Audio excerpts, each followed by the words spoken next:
Assalamualaikum warahmatullahi wabarakatuh. Halo guys, di sini kami akan sedikit menjelaskan mengenai tersedianya semprotan, alat dan bahan secara lokal yang merupakan salah satu syarat-syarat pokok dalam pembangunan pertanian. Sebelum ke materi, izinkan kami untuk memperkenalkan anggota kelompok kami. Yang pertama ada saya sendiri. Perkenalkan, saya Rosita Indasari dengan NIM 1903211000021. Dan yang kedua ada Kak Siti Umaria dengan NIM 1803211000001. Dan yang ketiga ada Kak Arya Raihan Putra dengan NIM 1803211000156. Kami dari kelompok 10 dan video ini untuk memenuhi ujian tengah semester mata kuliah Politik dan Pembangunan Pertanian Prodi Agribisnis Universitas Trunojoyo Madura. Tersedianya bahan dan alat produksi secara lokal, sebagian besar metode baru saja dapat meningkatkan produksi pertanian, seperti teknologi yang merupakan suatu cara atau metode dalam melakukan suatu praktek pada proses produksi pertanian. Secanggih apapun teknologi yang direkomendasikan jika petani kesulitan untuk mendapatkan alat dan bahan yang diperlukan dalam rangka implementasi teknologi tersebut, maka percuma saja. Maka dari itu, dalam proses produksi pertanian, petani memerlukan penggunaan bahan-bahan dan alat-alat produksi yang khusus dibutuhkan oleh para petani. Di antaranya termasuk bibit, pupuk, obat-obatan, pemberantas hama, makanan, dan obat ternak, dan lain-lain. Pembangunan pertanian memerlukan ketersediaan semua faktor di berbagai tempat dalam jumlah yang cukup banyak untuk memenuhi keperluan tiap petani yang ingin menggunakannya.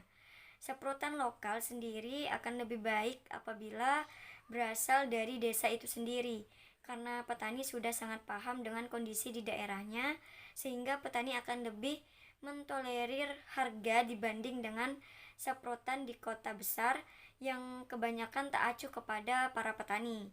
Berikut beberapa sifat yang sarana produksi yang diinginkan oleh petani. Yang pertama ada efektif dari segi teknik, dan yang kedua mutunya dapat dipercaya, dan yang ketiga harganya tidak mahal, dan yang keempat harus tersedia pada saat dibutuhkan, dan yang kelima harus dijual dalam ukuran atau takaran yang cocok.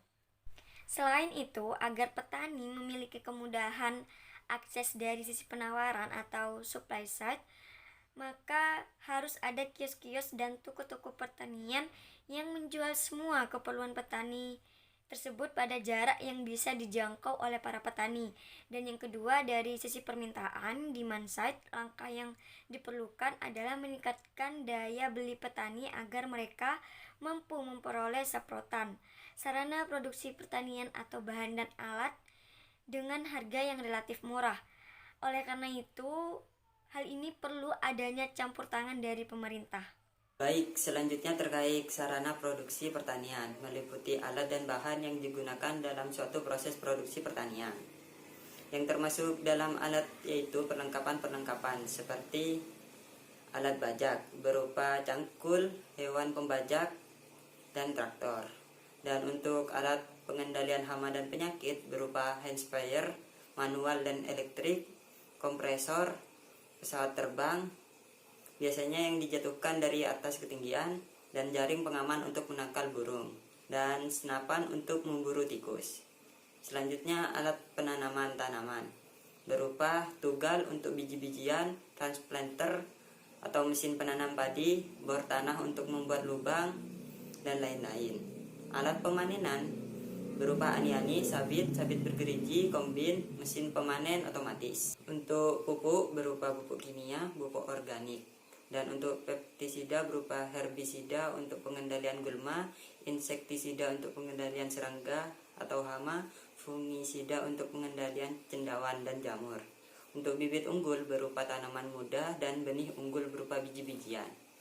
Untuk probiotik untuk mengurai sisa-sisa kimia yang mengganggu penyerapan makanan, hara, tanah, atau nutrisi hewan atau ikan oleh tanaman dan hewan. Makanan untuk hewan termasuk ternak dan ikan, mineral dan kalsium untuk membantu proses pembentukan cangkang, telur, dan cangkang udang seperti proses pembentukan tulang ikan. Untuk menekan harga jual di tingkat petani, biasanya pemerintah atau swasta membangun pabrik-pabrik besar agar skala ekonominya bisa ditekan semurah mungkin.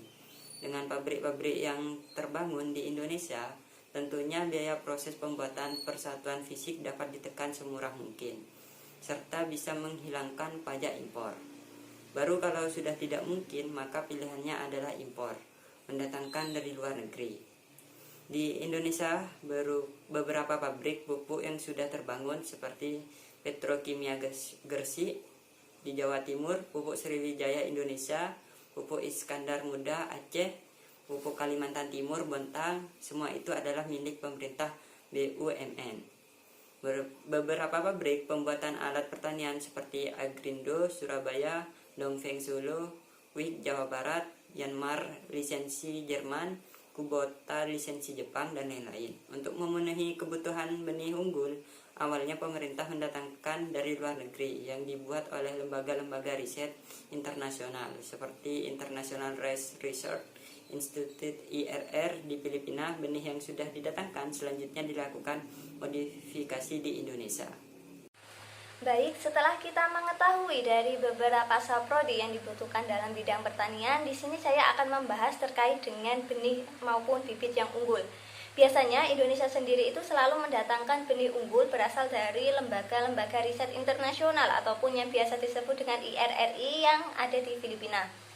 Benih ini biasanya akan dimodifikasi terlebih dahulu sebelum disebarkan kepada petani Indonesia. Hal ini digunakan agar menyesuaikan dengan suhu dan juga iklim dari benih unggul tersebut terhadap iklim dan juga suhu di Indonesia tersendiri.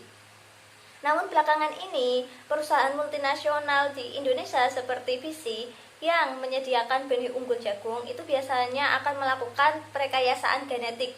Nah, selanjutnya setelah berhasil, maka ia akan memproduksi secara massal yang akan bekerja sama dengan petani mitra. Nah, nanti di petani mitra itu apabila sudah berhasil, maka hal ini akan membuat dari benih jagungnya sendiri untuk diproduksi secara massal dan dapat dilakukan dengan tahap F1 dan selanjutnya akan dijual kepada petani umum adalah benih berupa F2-nya.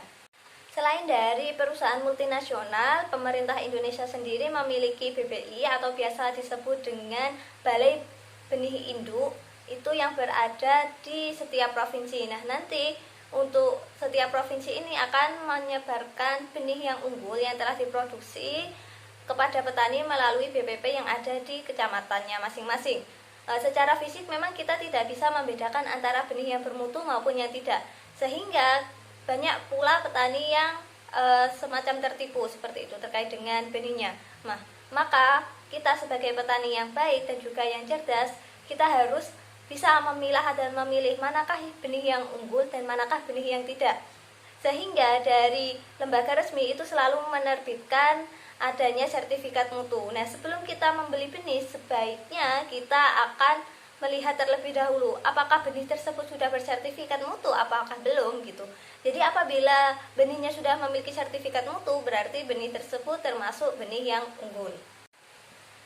Selain dari benih yang unggul, hasil dari produksi dan juga produktivitas pertanian itu juga ditentukan oleh sarana produksi yang lainnya seperti halnya pupuk.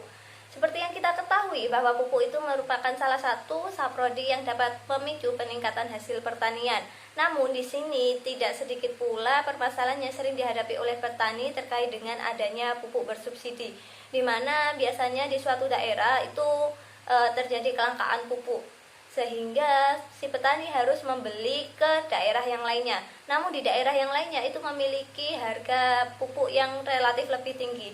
Nah, sementara pupuk itu kan perlu dilaksanakan pada tepat waktunya, sehingga petani itu mau membeli pupuk dengan harga yang relatif tinggi asal dia mendapatkan pupuknya guna untuk meningkatkan hasil pertaniannya. Cukup sekian penjelasan dari kami mengenai tersedianya semprotan, alat dan bahan secara lokal yang merupakan salah satu syarat-syarat pokok dalam pembangunan pertanian. Semoga bermanfaat. Terima kasih atas perhatiannya. Kurang lebihnya kami mohon maaf. Wassalamualaikum warahmatullahi wabarakatuh.